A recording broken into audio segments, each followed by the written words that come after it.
बार हम लोगों ने यहाँ घन घनाभ के पृष्ठीय क्षेत्रफल के बारे में अध्ययन किया। आज हम बात करेंगे यहाँ पे लंब वृत्तीय बेलन। तो बेलन के पृष्ठीय क्षेत्रफल के बारे में बात करेंगे। पहली बात तो ये होती है कि बेलन होता क्या है। जो बेलन है वो होता क्या है। तो बेलन होता क्या है, इसकी परिभाषा क्या कहती है। इसकी परिभाषा होती है जब किसी वृत्ताकार पथ पर, ये क्या है, वृत्त है, इस पथ पर कोई लंबवत रेखा, हमने मान ली ये कोई लंबवत रेखा है। जब किसी वृत्ताकार पथ पर कोई लंबवत रेखा गति करती है तो उससे बनी आकृति बेलन कहलाती है। अब अगर ये रेखा गति कर रही है तो यहां होगी, फिर ये यहां आएगी, इस टाइप से गति करती जाएगी। हम एक यहां पे शो कर देते हैं और दूसरी यहां पे शो। तो हमने देखा ये रेखा यहां पे ऐसे घूमती चली जाएगी, तो इससे जो आकृति बनेगी वो क्या कहलाती है, बेलन कहलाती है। बात समझ में आई या नहीं आई। जब किसी वृत्ताकार पथ पर कोई लंबवत रेखा गति करती है तो उससे बनी आकृति बेलन कहलाती है। दैट इज कॉल्ड बेलन। बात समझ में आई। तो सीधी सी बात है। अब इसके हम एग्जाम्पल कुछ लेके चलते हैं। जैसे एग्जाम्पल क्या होते हैं बेलन में, हम कहें आपका सिलेंडर हो गया, गैस वाला सिलेंडर आपने देखा होगा, या कोई पाइप हो गया, ये सभी क्या होते हैं, बेलन। तो हम ये क्या कहते हैं, ये हमारा हो जाता है वृत्ताकार पथ, वृत्त का पथ। पथ मीन्स आप जानते होंगे रास्ता, मतलब क्या कह सकते हैं, जब किसी वृत्त की परिधि, परिधि तो जानते होंगे, जब किसी वृत्त की परिधि पर कोई लंबवत रेखा, ये हो जाएगी आपकी लंबवत रेखा, लंब रेखा। तो जब किसी वृत्त की परिधि पर कोई लंब रेखा गति करती है तो उससे बनी आकृति बेलन कहलाती है। ये तो हो गई आपकी एक परिभाषा। सपोज ये आपको याद नहीं हो रही, तो सेकंड डेफिनेशन क्या होती है वो भी बता देते हैं। जब किसी आयताकार पृष्ठ को, एक हमने ये आयताकार पृष्ठ लिया, ठीक, इस आयताकार पृष्ठ को किसी एक भुजा के परता मोड़ दिया जाए। हमने इसे स्थिर रखा और यहां से इसे ऐसे मोड़ दिया। जब मोड़ लेंगे तो इस टाइप की कोई आकृति बन जाएगी, इस टाइप की।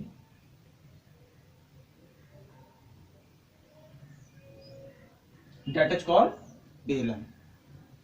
इसे भी हम क्या कहते हैं, बेलन कहते हैं। तो आप चाहे तो ये वाली परिभाषा याद करें या वो वाली करें, आयताकार पृष्ठ। तो आपके पास दो परिभाषाएं हो गई, आप कोई भी याद कर सकते हैं। एक तो ये हो जाती है, इसमें क्या है, किसी वृत्त की परिधि पर कोई लंबवत रेखा गति करती है तो उससे बनी आकृति बेलन कहलाती है। दूसरी परिभाषा, जब किसी आयताकार पृष्ठ को उसकी एक भुजा के परता मोड़ दिया जाए तो उससे बनी आकृति बेलन कहलाती है। फॉर एग्जाम्पल हम एक कोई बुक लेके चलते हैं, माना कि ये बुक हो गई, ये बुक हो गई, ठीक है। इस बुक को हम लेके चलते हैं, ये हमारी बुक हो गई आयताकार पृष्ठ।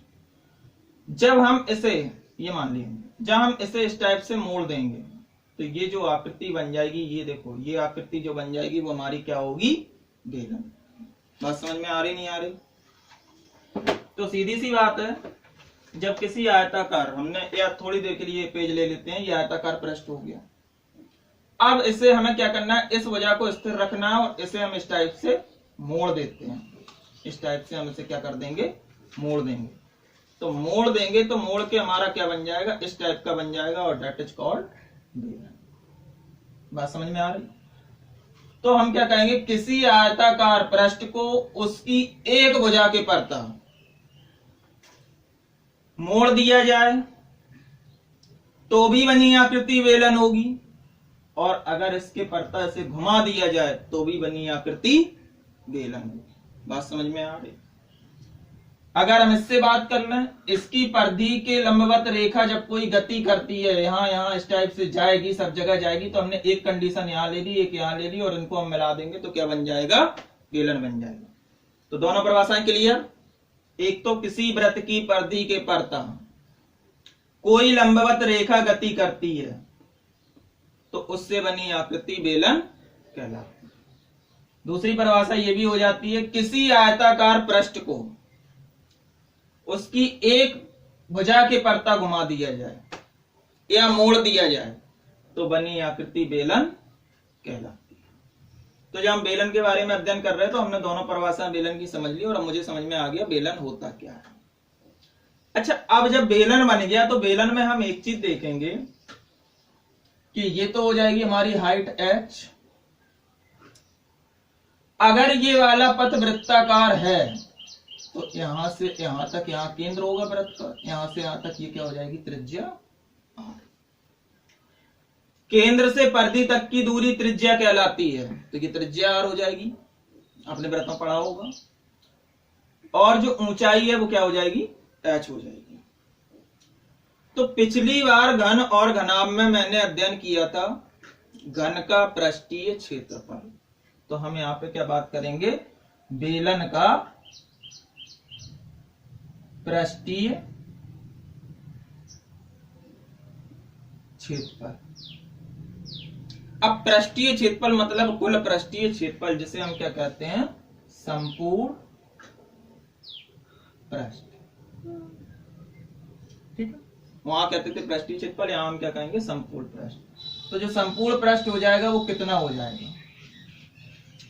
अच्छा, अब तुम जानते हो कि अगर ये वाली आकृति एक वृत्त है तो वृत्त का क्षेत्रफल पाई r स्क्वायर, नीचे की आकृति वृत्त है तो इसका क्षेत्रफल पाई r स्क्वायर, तो पाई r square pi r square जोड़ देंगे 2 पाई r स्क्वायर। दो वृत्त थे, दोनों के क्षेत्रफल को जोड़ लिया 2 पाई r स्क्वायर। अब रह गया ये वाला पृष्ठ, तो इस पृष्ठ का जो क्षेत्रफल होता है वो होता है 2 पाई RH।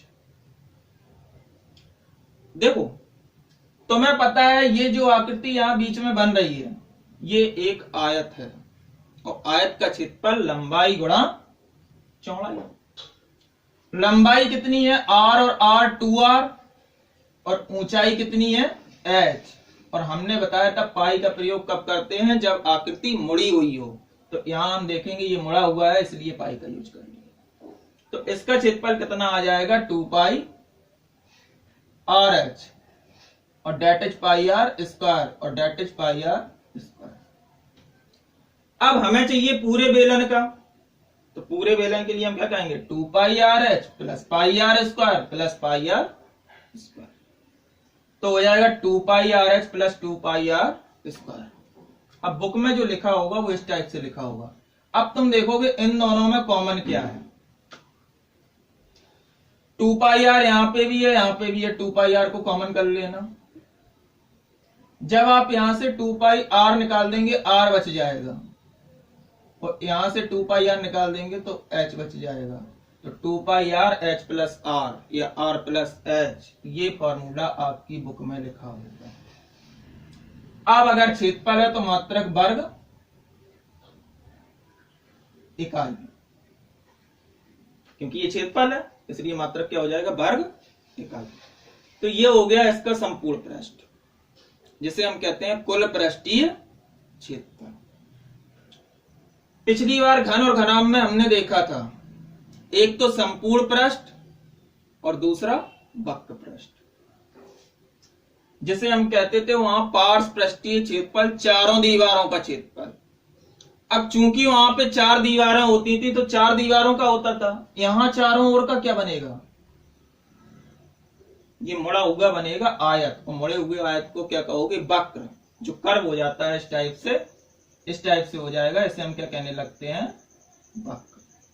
तो इसीलिए हम यहाँ चारों दीवारों का क्षेत्रफल न करके क्या कहते हैं, वक्र पृष्ठ। तो यहाँ हम क्या कहेंगे, वक्र पृष्ठ। अब वक्र पृष्ठ होगा कितना, अभी हाल बताया कि इस मुड़ी हुई आकृति का 2πr(h) वर्ग इकाई। ठीक, तो अगर वो इसका वक्र पृष्ठ पूछता है तो 2πr(h), और अगर संपूर्ण पृष्ठ पूछता है तो ये दोनों और जुड़ जाएंगे, πr² plus πr², means 2πrh plus 2πr²। ये आगे पीछे हो जाएगा, कोई दिक्कत नहीं। तो ये तो हो गया इसका संपूर्ण पृष्ठ और ये हो गया वक्र पृष्ठ।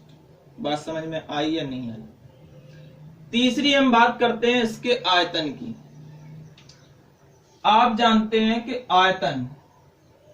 आयतन क्या होता है, हमने पहले ही बताया था कि जो द्विविमीय आकृतियां होती हैं, जैसे कि हम बात कर लें आयत की, तो आयत का आयतन नहीं होता है लंबाई गुणा चौड़ाई, केवल क्षेत्रफल होता है। जो त्रिविमीय आकृतियां होती हैं उनका आयतन होता है। त्रिविमीय आकृतियां, हमने कहा ये सिलेंडर है। अब सिलेंडर का एग्जाम्पल भी मैंने दिया था, क्या एग्जाम्पल में मैंने क्या कहा था, पाइप या सिलेंडर आदि। हमने क्या कहा था कि जो त्रिविमीय आकृतियां होती हैं जिनमें आप कोई मटेरियल भर सकें, क्या आप वृत्त में, आयत में कुछ भर पाएंगे? नहीं भर पाएंगे।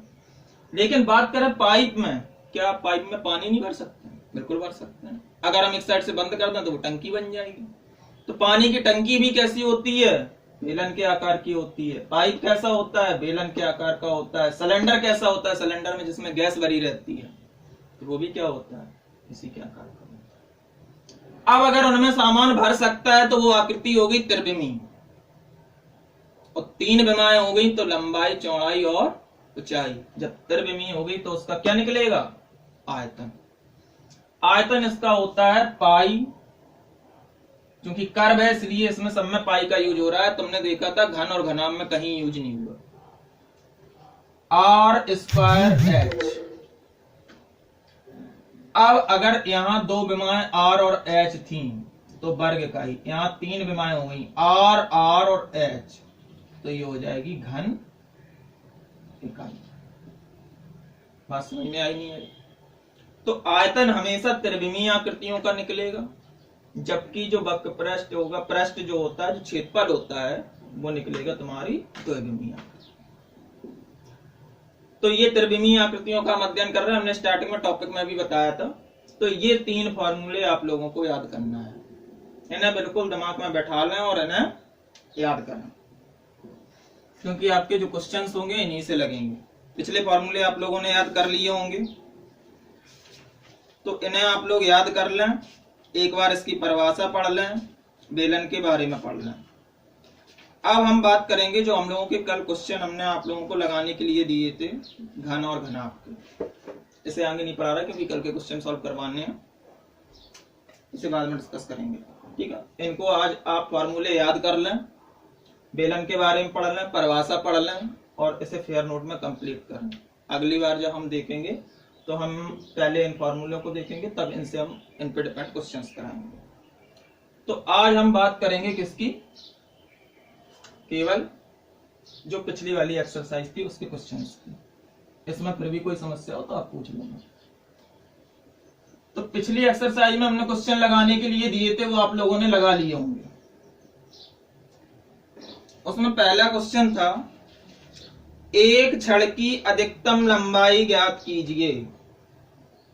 एक कोई छड़ है, उसकी हमें अधिकतम लंबाई ज्ञात करनी है, जैसे 10, 8 और 6, 10, 8 और 6 मीटर विमा वाले एक कमरे में रखा जाता है।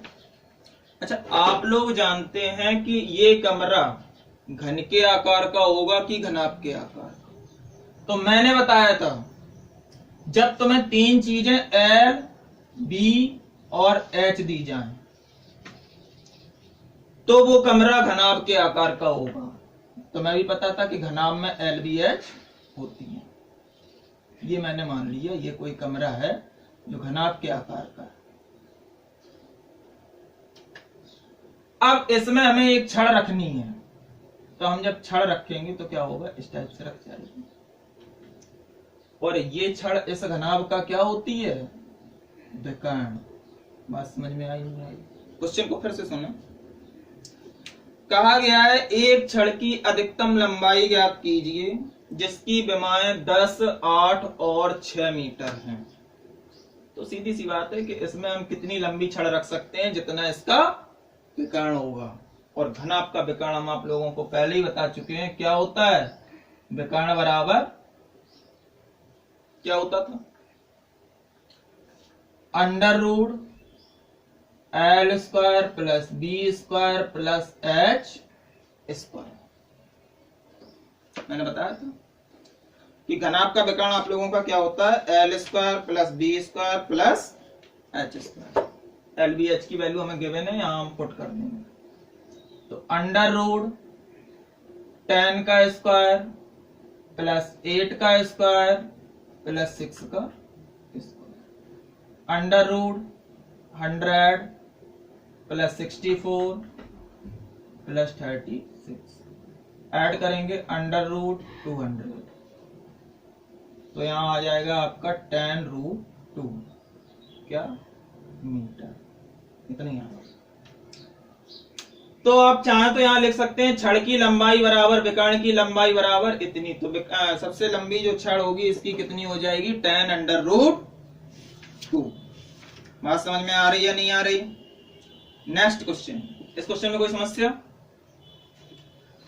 नेक्स्ट क्वेश्चन में बात करेंगे, यदि एक घनाभ की लंबाई, चौड़ाई और गहराई का योग, एक कोई घनाभ है उसकी लंबाई प्लस चौड़ाई प्लस गहराई, मैंने बताया था जो गहराई होती है वही उसकी ऊंचाई होती है।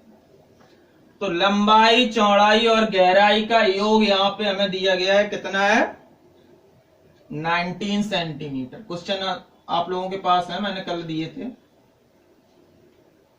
यदि इसका विकर्ण 5 अंडर रूट 5 है, विकर्ण डायगोनल कितना है, 5 अंडर रूट 5, ठीक है। तब इसका पृष्ठीय क्षेत्रफल ज्ञात कीजिए। मुझे क्या चाहिए, इसका पृष्ठीय क्षेत्रफल। पृष्ठीय क्षेत्रफल आप जानते हैं कि संपूर्ण पृष्ठ। अच्छा, संपूर्ण पृष्ठ कुल पृष्ठीय क्षेत्रफल के लिए फॉर्मूला क्या होता था,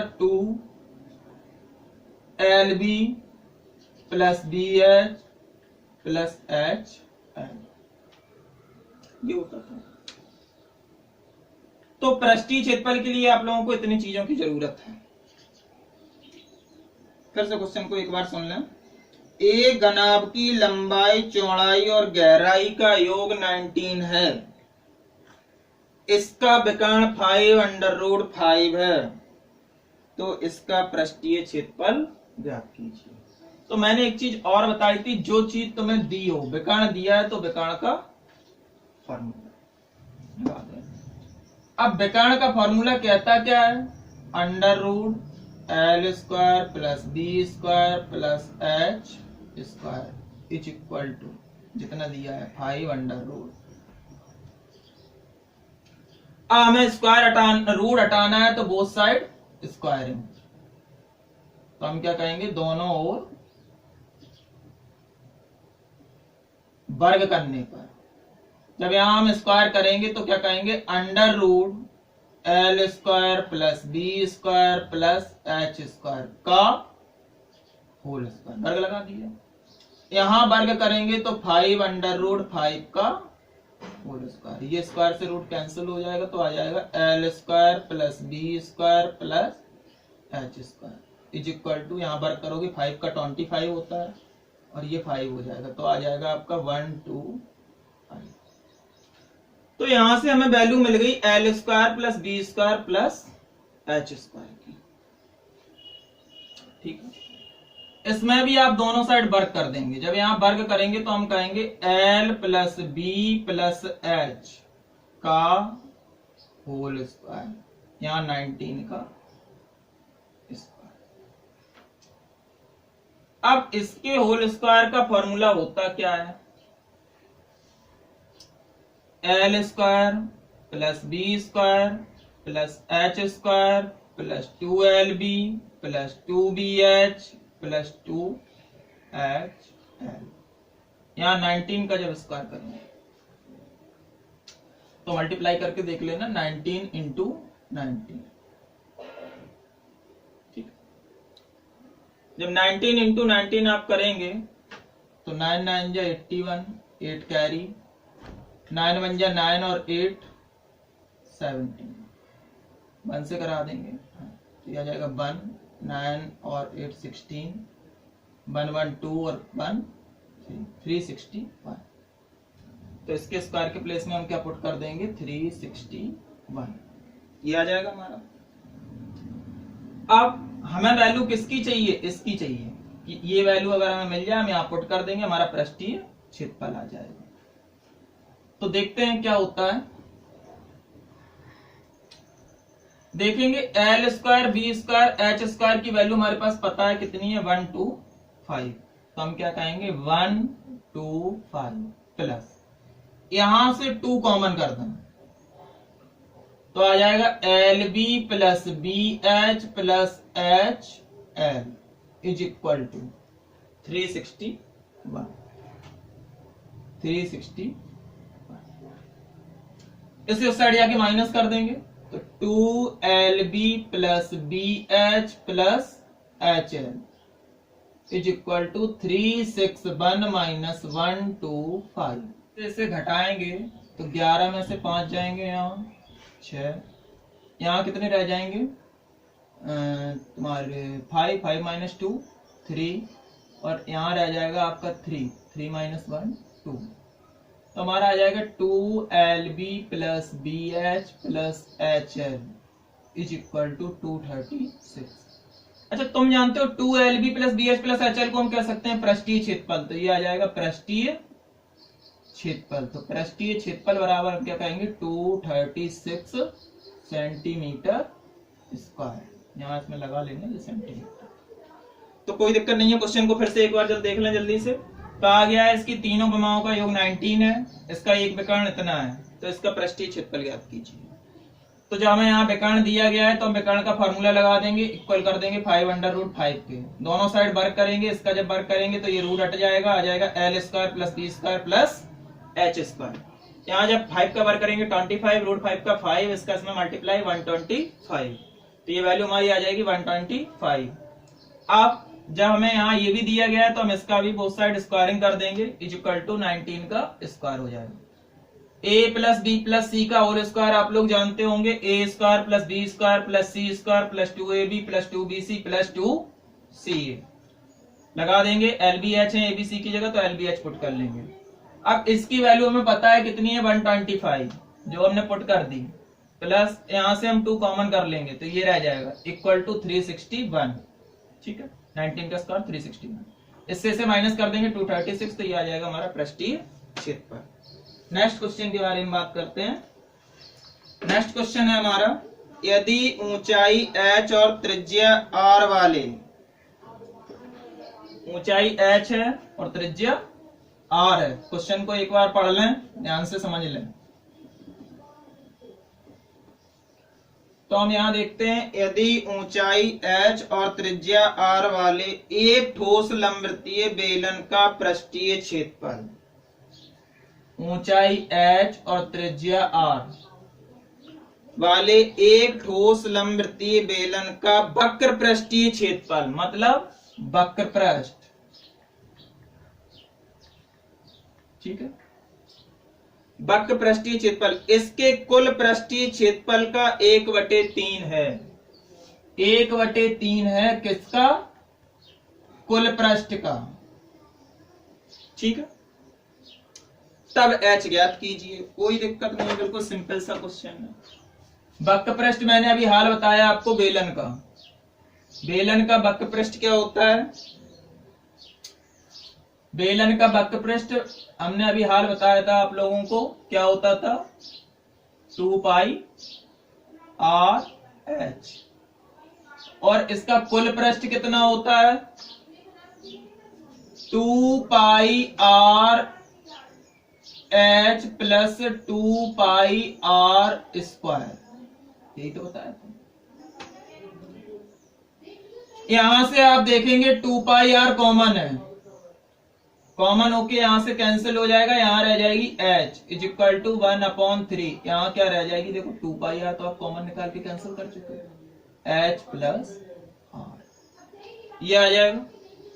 इसके अपॉन 1 मान लेंगे, cross multiply 3h is equal to h plus R, या h को इस साइड लाएंगे माइनस का हो जाएगा, तो हम कहेंगे 3h minus h is equal to R, या 2h is equal to R, या h is equal to R upon 2 मात्रा,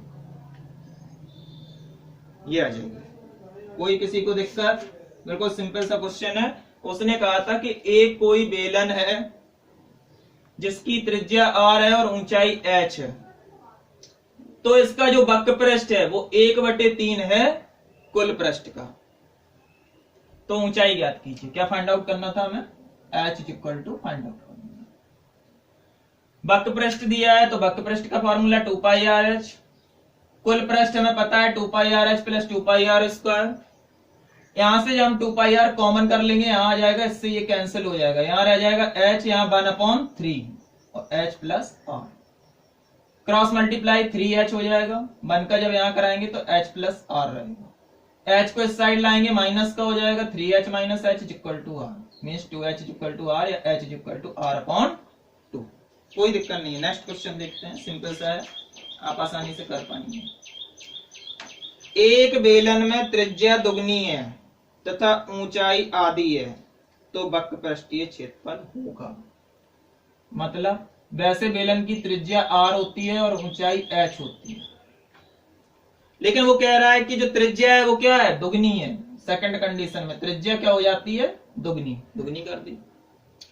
ऊंचाई आधी है, h को आधा कर दिया, तो वक्र पृष्ठीय क्षेत्रफल होगा। तो वो कह रहा है तो वक्र पृष्ठीय क्षेत्रफल क्या होगा, मतलब समान होगा, आधा होगा, दुगना होगा, या इनमें से कुछ नहीं होगा। चलो निकाल के देखते हैं। यहां हमारा हम जानते हैं वक्र पृष्ठ जो सरफेस एरिया होता है वो एस इज इक्वल टू क्या होता है, चलो हम हिंदी में ही लिख देते हैं वक्र पृष्ठ। यहां जो हमारा वक्र पृष्ठ होता है वो क्या होता है 2 पाई आर एच। ये तो हमारा फर्स्ट कंडीशन हो जाएगी। सेकंड कंडीशन में उसने क्या कहा कि हमने त्रिज्या को दोगुना कर दिया और ऊंचाई को आधा कर दिया, तो पृष्ठीय वक्र पृष्ठ क्या होगा। चलो हम वक्र पृष्ठ निकाल के देखते हैं। अच्छा, वक्र पृष्ठ का फॉर्मूला होता है 2 पाई आर एच, 2 पाई, लेकिन r की वैल्यू यहाँ r ना होके क्या है 2r, 2r रख दो। h की वैल्यू यहाँ h ना होके क्या है h अपॉन 2 रख दो, 2 से 2 कैंसिल, तो क्या आ जाएगा 2 पाई आर एच। तो इस कंडीशन में और इस कंडीशन में वक्र पृष्ठ कैसा है, दुगना है कि आधा है कि समान है, क्या है। तो हम देखेंगे यहाँ भी 2 पाई आर एच, यहाँ भी 2 पाई आर एच, इसका मतलब क्या है, समान है। आगे इसमें लगा देना मात्रा, कोई दिक्कत नहीं है। फर्स्ट ऑप्शन इसका सही हो जाएगा, दोनों कैसे हो जाएंगे, समान, कोई दिक्कत नहीं। नेक्स्ट क्वेश्चन देखते हैं, क्वेश्चन नंबर 5 में कहा गया है एक घनाभ की लंबाई चौड़ाई ऊंचाई दी गई है, पृष्ठीय क्षेत्रफल। ये क्वेश्चन नहीं बताएंगे, आप लोग कर सकते हैं। एक घन के एक विकर्ण की लंबाई इतनी है, तो पृष्ठीय क्षेत्रफल ज्ञात कीजिए। सिंपल सा क्वेश्चन है, इजीली आप कर पाएंगे। क्वेश्चन नंबर 5 मैंने नहीं बताया, वहां डायरेक्ट फॉर्मूला लगेगा और आपका हो जाएगा। क्वेश्चन नंबर 6 के लिए देखते हैं। 6 में कहा गया है कि एक घन का विकर्ण 8√3 है, विकर्ण डायगोनल डी कितना है 8√3 सेंटीमीटर, तो इसका पृष्ठीय क्षेत्रफल ज्ञात कीजिए। हमें क्या चाहिए, पृष्ठीय क्षेत्रफल। ठीक है, बात किसकी हो रही, घन की। अब अगर हमें घन का विकर्ण दिया तो मैंने पहले भी बताया था, जो दिया होता है उसका फॉर्मूला। घन का विकर्ण कितना होता था, √3a इज इक्वल टू 8√3, इससे ये cancel, a is equal to 8। जब a की वैल्यू आ गई 8, हमें क्या चाहिए? पृष्ठीय क्षेत्रफल। इसका फॉर्मूला हम जानते हैं, क्या होता है पृष्ठीय क्षेत्रफल का? पृष्ठीय क्षेत्रफल का फॉर्मूला होता है 6a स्क्वायर। तो 6 इंटू ए की वैल्यू 8 का स्क्वायर मीन 6 इंटू 8 8 जा 64, मल्टीप्लाई करा देंगे 6 4 जा 24, 2 कैरी 6 6 जा 36 और 2 कैरी कितना हो जाएगा? 38। इतने सेंटीमीटर स्क्वायर। अब तुम कहोगे सेंटीमीटर क्यों? क्योंकि यहाँ भी सेंटीमीटर था इसलिए मैंने ये भी सेंटीमीटर। तो ये भी क्वेश्चन बिल्कुल इजी था, आ गया होगा आप लोगों को, फिर भी हमने बता दिया है कि कोई प्रॉब्लम नहीं। नेक्स्ट क्वेश्चन देखते हैं, क्वेश्चन नंबर 7। ये 7 क्वेश्चन मैं पिछली बार बता चुका हूं, वैसे इस टाइप का एक क्वेश्चन बताया था मैंने। यहां कहा गया है कि 3 बराबर घन एक क्रम में रखे गए। 3 घन रखे गए, एक घन, दूसरा घन, तीसरा घन, तीनों को क्या कर दिया? एक क्रम में रख दिया। बात समझ रहे हैं? इन्हें एक क्रम में रखा गया।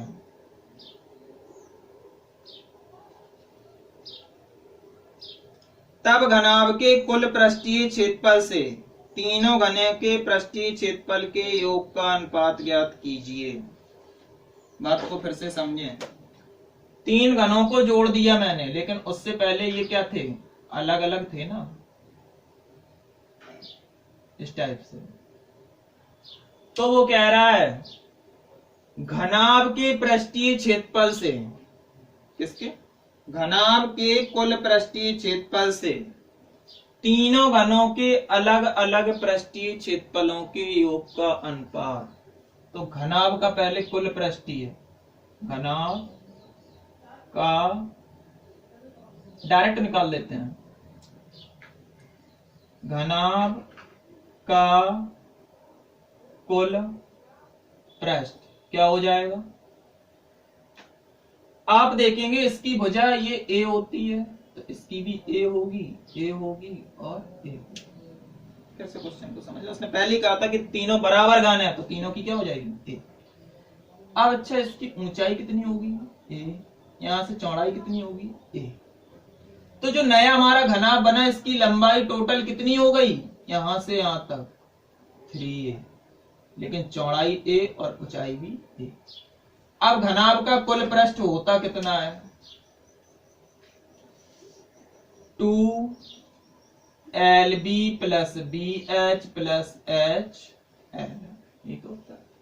वो कह रहा है घनाभ के कुल पृष्ठीय क्षेत्रफल और घन का, इसे हम मान लेते हैं फर्स्ट घन, ऐसी सेकंड घन और थर्ड घन। अच्छा, तुम जानते हो जब तीनों बराबर हैं तो तीनों का क्षेत्रफल भी कैसा होगा? बराबर होगा। तो हम कहेंगे तीनों घन का कुल पृष्ठ। अब पहले का कुल पृष्ठ कितना होगा? कुल पृष्ठीय क्षेत्रफल, घन का कुल पृष्ठीय क्षेत्रफल मैंने बताया था 6a स्क्वायर, दूसरे का 6a स्क्वायर, तीसरे का 6a स्क्वायर, क्योंकि तीनों की भुजा तो a ही है। अब हम यहां देखते हैं 2, l का मान 3a इंटू b का मान a प्लस b का मान a, h का मान a और l का मान 3 अपॉन नीचे 6 कितने हो जाएंगे? 18a square. इसका मल्टीप्लाई कराओगे 3a स्क्वायर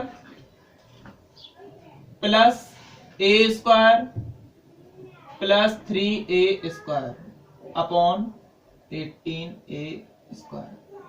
3 3 6 और 1 7, 7 2 जा 14a square upon 18a square. a square से स्क्वायर कैंसिल, 2 7 जा 14 और 2 9 जा 18, कितना आ जाएगा? 7 अपॉन 9, मीन्स कह सकते हैं 7:9। बात समझ में आई नहीं आई? फिर से समझे एक बार। उसने कहा है एक कोई हमने 3 घन लिए छोटे छोटे, ये हैं, इन्हें जोड़ के बना दिया ये, तो ये क्या बनेगा? घनाभ। तो कह रहा है जो नया घनाभ बन रहा है, घनाभ और इन तीनों घनों के पृष्ठीय क्षेत्रफलों का योग। तो ये तो हो जाएगा घनाभ और नीचे तीनों घन के पृष्ठीय क्षेत्रफल का योग। अब घनाभ का कुल पृष्ठ जानते हैं 2lb + bh + h। अब पहले वाले घन का 6a², दूसरे का 6a², तीसरे का स्क्वायर, तो हमने कह दिया तीनों घन के कुल पृष्ठीय क्षेत्रफल का योग। इसका रेशियो निकाल रहे हैं, इक्वल में हम इसको रख देंगे, इसे रख देंगे। अब हम जब इसे देखते हैं तो 2l का मान यहां देखेंगे a + a तो 3 है, 3a रख देंगे। b का मान चौड़ाई a है तो a ही रखेंगे, यहाँ फिर b का मान a और h का मान आप हाइट देखेंगे इसकी a ही रहेगी।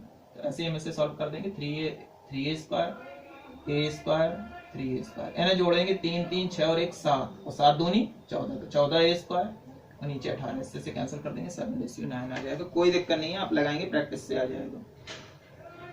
नेक्स्ट क्वेश्चन देखते हैं, बिल्कुल सिंपल क्वेश्चन है, क्वेश्चन नंबर 8। क्वेश्चन नंबर 8 में आपसे कहा गया है एक घनाभ का पृष्ठीय क्षेत्रफल 1300 सेंटीमीटर स्क्वायर है। पृष्ठीय क्षेत्रफल कितना है? 1300 सेंटीमीटर स्क्वायर। किसका? घनाभ का। तो घनाभ का हमें दिया गया है कुल पृष्ठ 1300, घनाभ का कुल पृष्ठ कितना है? 1300 सेंटीमीटर स्क्वायर। क्वेश्चन नंबर 8 है ये। यदि इसकी चौड़ाई 10 और ऊंचाई 20 है तो लंबाई ज्ञात कीजिए। ठीक है, चौड़ाई हमें 10 दी गई है, ऊंचाई 20 दी गई है। चौड़ाई मतलब b 10 और ऊंचाई h = 20। ठीक है, तो कहा गया है कि इसकी, अब देखो लंबाई, सीधी बात है, चौड़ाई दे दी, ऊंचाई दे दी, तो क्या पूछेगा? लंबाई। l की वैल्यू फाइंड आउट करें। मैंने पहले ही बताया था, जो चीज यहाँ पे दी हो उसका फॉर्मूला, घनाभ का कुल पृष्ठ 2lb + bh + hl = 1300। इससे से कैंसिल कर देंगे तो lb + bh + hl = 600। L की वैल्यू हमें फाइंड आउट करनी है, L ही रखेंगे। B की वैल्यू 10, यहाँ 10 × H 20, यहाँ 20 × L 10L 20L, इससे मल्टीप्लाई कराएंगे 20 × 200 = 6। इसे उस साइड जाके माइनस कर देंगे, इन दोनों को ऐड कर देंगे, 30L = 650 माइनस का 200, तो ये आ जाएगा आपका 450। L की वैल्यू फाइंड आउट करनी है, 30 अपॉन में चला जाएगा, 450/30, 0 से 0 कैंसिल, इससे से कैंसिल कर देंगे, 15 टाइम हो जाएगा 15 सेंटीमीटर। Any issue? फिर भी कोई समस्या होती है तो आप उनसे पूछ सकते हैं, बिल्कुल सिंपल सा क्वेश्चन। ठीक है, लास्ट क्वेश्चन आपका रह गया। 3 घनों जिनमें प्रत्येक की भुजा 4 सेंटीमीटर है। ठीक है, बाह्य सतहों को जोड़ दिया गया तो प्राप्त घनाभ का पृष्ठीय क्षेत्रफल। क्वेश्चन नंबर 7 के जैसा है, आप बिल्कुल कर सकते हैं, कोई दिक्कत नहीं है, 7 से सिंपल ही है। क्वेश्चन नंबर 9 जो है वो सेम एज क्वेश्चन नंबर 7, आप सॉल्व आउट कर सकते हो, कोई दिक्कत नहीं है। फिर भी कोई इशू होता है तो आप हमें कांटेक्ट कर सकते हैं। ठीक है, तो मैंने आज क्या पढ़ाया आपके, एक तो कल के जो क्वेश्चंस थे उन सभी का सॉल्यूशन दे दिया, आप मैच भी कर सकते हैं, लेकिन वर्क जरूर कंप्लीट करते रहें और चेक भी कराते रहें, ताकि उसमें जो भी तुम्हारी प्रॉब्लम्स हैं वो सॉल्व होती रहें और जो गलतियां हैं वो भी पता चलती हैं। आज आपको मैंने पढ़ाया है सरफेस एरिया ऑफ सिलेंडर, मतलब लंबवृत्तीय बेलन के बारे में बताया था और उसके पृष्ठीय क्षेत्रफल के बारे में बताया था। तो उन 3 फॉर्मूलों को, लंबवृत्तीय बेलन का वक्र पृष्ठ, संपूर्ण पृष्ठ और आयतन, तीनों को बिल्कुल याद कर लें, नेक्स्ट टर्म में हम उसी के क्वेश्चन सॉल्व कराएंगे। हालांकि उसका यूज यहाँ पे भी हो गया एक आध दो क्वेश्चंस में, इसीलिए मैंने इस एक्सरसाइज को डिले करके रखा था कल कि क्योंकि जब तक बेलन नहीं बताएंगे तब तक वो क्वेश्चंस कंप्लीट नहीं हो सकते। तो आप वो क्वेश्चंस कंप्लीट कर लें, इन्हें एक बार अपने मैच कर लें और उन 3 फॉर्मूलों को याद कर लें। और लंबवृत्तीय बेलन की परिभाषा जो हमने 2 बताई हैं, आपको जो अच्छी लगे उसे आप लर्न जरूर कर लें। कोई समस्या होती है आप नीचे कमेंट्स करें, कमेंट्स आप लोग कर नहीं रहे हैं, और या फिर व्हाट्सएप से कांटेक्ट करें। ठीक है, ओके, थैंक यू।